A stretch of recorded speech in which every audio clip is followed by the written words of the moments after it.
Moving into Chapter 29, the group will be by one of the two lakes, depending on the pathway. On the Hoshiden path, you'll be by a crystal clear, expansive lake, with a very quiet surrounding. The lake is ringed by trees, and is the same lake Azora is at in the opening credits. The group is still mourning over the loss of Mozu, especially Mozu's children. Everyone is huddled into small groups, and one of these groups is composed of Shigure, Hanoka, and Sora. While chatting casually about the legacy Mozu left behind, Shigure asks what the writings were at the shrine. Sora shrugs and goes, "Oh, you know, just some vague stuff about keeping hope. Nothing in particular." Hanoka scoffs at her and goes, you know, there was a particular phrase for that touch of whimsy. Could be the thing needed to bring in the dawn. Shigure's ears perk up and, without a second thought, begins to sing Lost in Thoughts All Alone. While the song is pretty enough, nothing really happens at first. As he continues through the verses, his vocals rise and the waters begin to change, opening up a vortex from below. While the vortex sucks no one in, Shigure does note that his mother had told him to use this path in case of emergencies, but Shigure had thought nothing of it at the time. With a semi-clear understanding of what the shrine's message says, the group goes to retreat until the sky becomes really stormy. With nowhere to go, the group rushes into the forest, where they are greeted by a grinning Daichi, holding a spear freshly coated in blood. "Hello, everyone! My, you carry both a kitsune and a wolfskin with you? How delectable. I think I'll start with them. Turn them into a lovely hat and scarf, then deal with you meddling brats trying to get in Inkos's way. God, you know he's resting, right? Don't be rude. Anyway, Maestro! Give the backup." Daichi then snaps his fingers, and the necromancer from before appears. Without a moment's hesitation, Kane fires up a fire tome while Tsukiko fires some dark magic to help whip the hood off the necromancer. These two spells reveal the necromancer's face, but the face is unrecognizable to any of the children. The necromancer cackles, mocking the children for not being obedient to the new world lord. Bouncing off the word lord, the necromancer summons up multiple copies of Mozu's corpse along with a bunch of Moguls and Wyvern Knights before vanishing once more. In order to clear the map, the team must kill off all the Mozu. Mozu will have the same stats and weapons she had right before she died, meaning she should pose quite a threat if you're ill-prepared. This is another chapter part of a group of 8 to unlock a special chapter later, this being the third one so far. In order to get the objective here, you simply need to kill all the Mozu within 20 turns. Once the map is cleared, the group decides to go to Castle Shirasaki to figure out the truth behind the pendant from before. The chapter is almost identical on the other pathway at the Ascetic Lake, except Kane clears the water with a fire tome after remembering the writings at the shrine, with Shigure accidentally discovering the vortex, this time after casually singing to himself. This time, instead of Kane and Tsukiko revealing the unrecognizable face, it's Ophelia's fire spell and a perfectly placed shot by Nina's bow. After clearing the map, the children on the Norian path will head to Castle Krakenberg to get to the bottom of their pendant. In Chapter 30, depending on the path, the group will make its way to either Castle Shirasaki or Castle Krakenberg to try to figure out what the pendants picked up from Daniela are for. On the Hoshido path, the group approaches the castle, with Hidaki, Hisume, Hotaru, and Mitama leading the way as they feel bad for not doing much at all. Once they throw the doors open, a thick fog emits from the building, causing everyone to run back in panic. Once the smoke settles, Kumagera appears with a very menacing look and a silver mace in his hands. Kumagera, after seemingly struggling with himself, says, "So, you're the one coming after my Lord and Savior, eh? Look, we tried to exist along you folk. Quite peacefully, too. But you just keep taking and taking and taking, and eventually killed off an Ankos. Or, at least you thought. Is that who I... Oh, get over here! Kumagera then rushes towards Shigure with the mace in hand. But fortunately for him, Hotaru's Pegasus comes out from basically nowhere to slam Kumagera to the side, giving Tsukiko enough time to place Kumagera inside the throne room and lock the doors. And that's why no one messes with my boyfriend, I mean friend! Hotaru shouts, quickly becoming ashamed of what she almost blurted. I got carried away. The group then gives a light chuckle, making note of what she almost said. But only one not laughing is Kane, who grabbed Shiro by the arm and dragged him to the front of everyone. Everyone, that man we saw was not the man he actually was. This lunk suspected as much, but unlike the rest of you, I actually hit the books. Listen up, everyone. I have a holy grail right here. Kane then holds up a journal with Korn's name written on it, clearly old and worn down. In this notebook, Kane continues, is Korn's experiences, including notes that this man that Hotaru's Pegasus just slammed into tried to assassinate my grandpa at one point. Why my Uncle Leo had it in his library is beyond me, but I digress. While most of it is just filler with raising Kana and a sort of random sibling name here, there are specific notes here about these two pendants called the Dawn Shard and Dusk Shard. These two shards were crafted by Azora, according to this notebook, as a way to hide location in case Anankos were to ever rise again. Something, food droppings, nope, this is just useless kind of crap again. Kane then stuffs the notebook back into his robe, leaving everyone impressed. Look, Kane continued on once more. If we're going to save ourselves, we need to get inside that castle and somehow find a way to place that man's body on the throne. Win, Shiro, use those glistening abs to distract everyone. Soleil, Percy, Ophelia, Nina, I want you right behind them to dish out the pain. Everyone else, stick close to either me or Shiro. My name may not be Robin, but I am a tactician, damn it. Now, let's move. The chapter then begins. In order to clear the chapter, the group must eliminate everyone besides Kumagera. If Kumagera is killed prior to this, the Necromancer will locate the children, call Anankos to the castle, and wipe them out with everyone inside. Inside the castle, there are 3 hidden treasure rooms. In order to clear the chapter marker, for a secret chapter later in the game, this one being the 4th one overall, Hidaki must open all 3 treasure chests. Once the map is completed, Hisame and Kuragi will place Kumagera, after incapacitating him, and the pendant on the throne. While the vision is blurry, there are 2 distinct visions. The first vision is where he raised his mace towards King Garen, but was yanked away by someone who looks like the Necromancer, except while he was young. After this, the vision gets somewhat distorted and only clears up towards the end for a moment, where a black dragon glared into his eyes. From there, Kumagera's vision is completely red, distorted, and unwatchable, much like any footage from the Virtual Boy.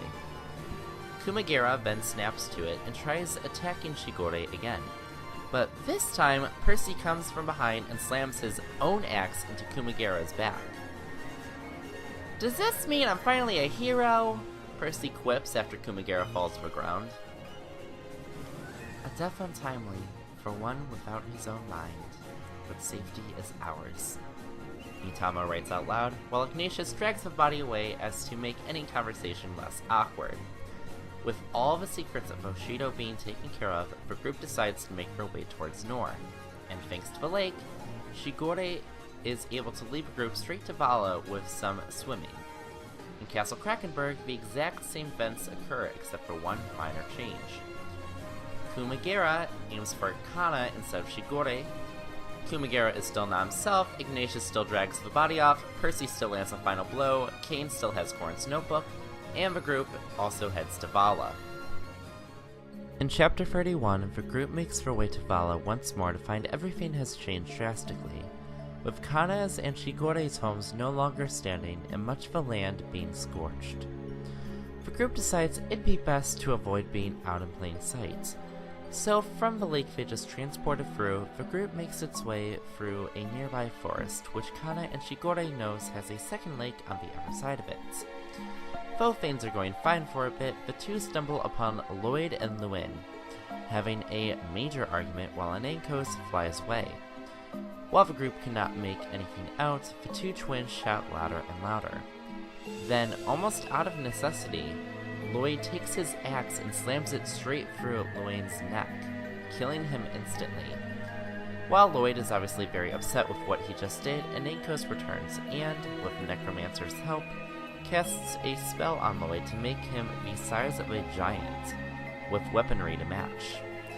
Anankos and the Necromancer then teleport away, and the group decides to make a dash for the lake, knowing they were nowhere near capable of taking on such a big enemy right now. To clear the chapter, the children must escape in one piece while dealing with some of the enemies in the forest, which include miniature gargoyles, ogres, moth-doogs, and a lone Gorgon with 3 Gorgon eggs. This chapter also includes the 5th marker out of 8. This marker is easily the easiest to obtain, as the requirement is that Shigore must be the first one to escape, as he needs to open up the lake to necessitate escape for everyone else. While the normal enemies will have their normal range, Lloyd will be able to move 5 spaces and has a range of 5, with very poor accuracy, but enough power to even one-shot Effie with capped HP through Pavice. Once the last child escapes, the chapter will end. As an aside, I personally like this chapter because it combines 2 very different tales in a way that makes sense. Wagner's rain cycle, and the part in Jack and the Beanstalk where Jack is trying to escape from a giant. After this chapter ends, the children will go to either Fort Ginia or Woods of the Forlorn, depending on which pathway the children took the first time. Chapters 32, 33, 34, and 35 will be nearly mirrored versions of chapters 27, 28, 29, and 30, albeit with some minor differences. In chapter 32, which is a mirror of Candace's chapter in either Fort Ginia or Woods of the Forlorn, instead of trying to figure out who the Necromancer is, Siegbert and Shiro will sit there frustrated trying to remember where they know him from before all this. You will still need to kill 7 enemies with either Hanoka or Kane, including Candace's replacement for the mirror, Zara. Doing so will be the 6th chapter out of 8 you've completed, with the marker for a later chapter to be unlocked. Zara will have the following dialogue with Hanoka. So, you're here for what purpose? What reason? True warriors stick to code. You are not about to use rhetoric on me like that when you just summoned my dead mother and father! I never said I was a true hero. You want to be brave? Match your might with mine, and we'll see who still stands. In chapter 33, which is a mirror of the Shrine chapters, Mozu will not die for a second time over. Instead, Candace will summon multiple corpses of Azama, complete with healing capabilities. The pendant you find in this chapter, being either the black or white pendant based on the one you've already found, will be important in the endgame instead of 2 chapters down the line. The boss that takes over for this chapter is Funk. In chapter 34, which is a mirror chapter of the lake chapters, the children will compare the readings on the shrines, coming to the conclusion that a balance of both good and bad is necessary for the world to exist, but one must not overdo the other. Shigure will not sing Lost in Thoughts All Alone for this chapter. This time, Hotaru instructs her Pegasus to slam into the side of a Necromancer upon sight, and while successful, the group is only able to catch his eye before he makes his summons and vanishes. Seno takes over for Daichi in this chapter. This time, instead of summoning Mozu, the Necromancer will summon copies of Mozu's husband, or, if Mozu went unmarried, Korin. if you kill all of the husbandos or corn within 20 turns, you'll clear the 7th marker out of 8. Finally, in Chapter 35, which is a mirror chapter of the castle chapters, Tarba will take over for Kumagera, and out of fear of her Pegasus being hurt if she slams the Pegasus into another person at high speed, Hotaru gets Kana to ask Shigure to ask Ophelia and Forest to knock Tarba back at high speeds with their magic, before Tsukiko warps Tarba into the throne room. As the children all know about Kane's book, the rallying cry this time is instead headed by Kana, who instructs the group to take caution while also giving it everything they've got. The vision Tarba has will be nearly identical to Kumagera's, but instead of having a vision about almost killing King Garen, he'll have a vision of tearing through a castle, slaughtering the figurehead inside and taking a mountain of wealth with him. Percy still slams his axe into him from behind. Yay! Once Chapter 35 is completed, the group will head to either Fort Dragonfall or the Wind Tribe Village after Tsukiko and Nyx's child, or Forest if Nyx is unmarried, and Kana if Nyx married the Avatar, begin receiving telepathic messages from someone who sounds like either Nyx or Hayato, depending on the current pathway.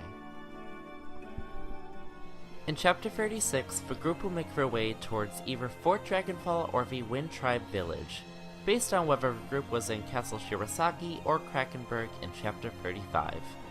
Tsukiko is nervous about meeting her father again, but knows the stakes, while Nyx's child, should she have one, is very amped to see their mother once more. However, something is clearly amiss, because as they approach the Fort Dragonfall or the Wind Tribe Village, a puff of purple smoke emits in the distance, followed by a massive amount of storms. Instead of hanging back, the children race towards the storm, and with a couple dodges of lightning, the kids make their way either into the fort or into the tribe. Starting with the Hoshin path once more, in the Wind Tribe Village, the lightning strikes have set plenty on fire, and many of the homes have already collapsed. Racing their way out of their home is Hayato, casting wind spell after wind spell in a bit of a panic, with Fuga not being around to guide him. Tsukiko and Hayato have an icy reunion, but after Hisame reminds the two what they're in the middle of, they stop with the simple petty blows and focus on figuring out what's causing the storm. As you can expect, the group comes up with nothing at first because, it's a goddamn storm. They're not exactly known for being caused by humans, magical or otherwise, and the team isn't exactly filled with weathermen. As the group goes to seek shelter, the necromancer appears, staff in hand, ready to summon more beasts. And summoning beasts, he succeeds in. While deathgoyles, phantoms, harpies, and guili are running amok in the village, and harpies also making their first appearance in a mainstream Fire Emblem game, the main force are a squad of 5 Fuga corpses, summoned to fight the children. "I'll key you in on this," says the necromancer. "You want to know how I keep summoning these dead fools? Think in Ankos. His dark magic knows no end, even when it comes to the dead. Now, why don't you run along and go home, children? I'm sure Mommy's waiting for you." "Oh, that's it!" shouts Karaki, and despite missing the necromancer's body, he is able to shoot off the robe clean, revealing the necromancer to be none other than Iago, who doesn't seem to have aged a day since Arc 1. "Nicely done. Now, I must make my way back to Anankos. Goodbye, you foolish mortals," Iago quips before vanishing, leaving the group with the monsters and corpses of Fuga. In order to clear the map, the group simply needs to escape through one of 4 paths. However, players may wish to stick around, as this chapter holds the 8th and final chapter requirement for the secret chapter later in the game. To clear this task, the player needs to let Hayato kill 3 of the Fuga corpses. If a player does that and clears the map, the 8th and final lock will be unleashed. The bonus chapter isn't immediate though, but in due time it will come. Over in Fort Dragonfall, similar events happen, except instead of a purple storm, flashes of lightning are being flung through the fort and are summoning monsters that are completely surrounding Nyx, including Archmogols, Gorgons, and Cyclops. Iago is still revealed, and instead of summoning 5 corpses of Fuga, he will summon 5 corpses of whoever Nyx married or Scarlet. Nyx will still need to kill 3 of the corpses.